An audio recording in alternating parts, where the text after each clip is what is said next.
Bago natin simulan ang video ay i-congrats muna natin ang LA Lakers sa pagkapanalo nila ng kauna-unahang NBA in-season tournament. Congrats na rin sa mga Lakers fan natin dyan. Ang pagkatalo ng Indiana Pacers sa kamay ng LA Lakers ay masasabi nating ginisa sila sa sarili nilang mantika.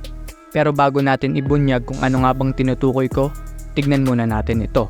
Sa buong 2024 NBA season ay pinapangunahan ng Indiana Pacers ang 9 statistical categories. I mean, number 1 sila at ito nga yun.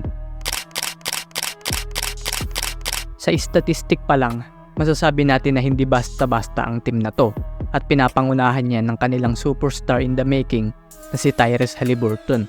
Sa katunayan, nagmala point guard itong si Tyrese dahil sa last 2 games nila kontra Boston Celtics at Milwaukee Bucks ay nag-a-average ito ng 26.5 points per game habang may impressive na 0 turnover per game while averaging 14 assists per game. Dumako naman tayo sa tinutukoy ko. Kanina ay pinakita ko kung saan nangunguna ang Indiana Pacers sa statistical categories at isa nga dito ay ang points in the paint per game. Nag-a-average ang Indiana Pacers ng 59.8 points per game inside the paint. Pero sa naging laban nila kontra LA Lakers ay tila nang lamya sila sa painted area. Sa buong laro ay nag-attempt ang Indiana Pacers ng 46 times pero 22 lamang dun ang nagawa nilang ipasok. At ang puntos na convert nila inside the paint ay 44 points lamang. Mababa to kumpara sa naging average nila this season na 59.8 points per game inside the paint. Nasabi kong nagisa sila sa sarili nilang mantika ay dahil dito kumana ang Lakers at halos idoble nila ang production ng Pacers inside the paint.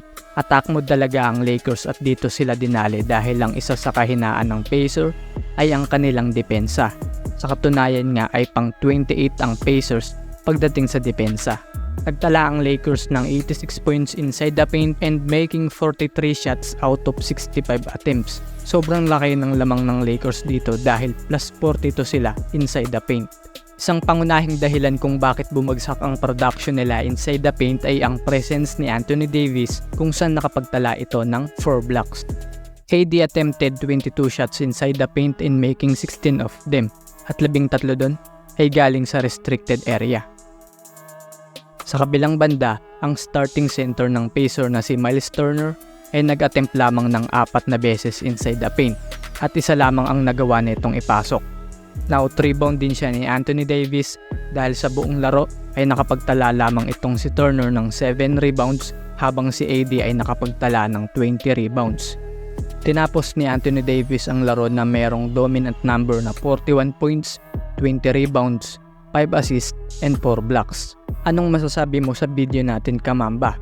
I-comment lang yan sa ibaba at pag-usapan natin yan.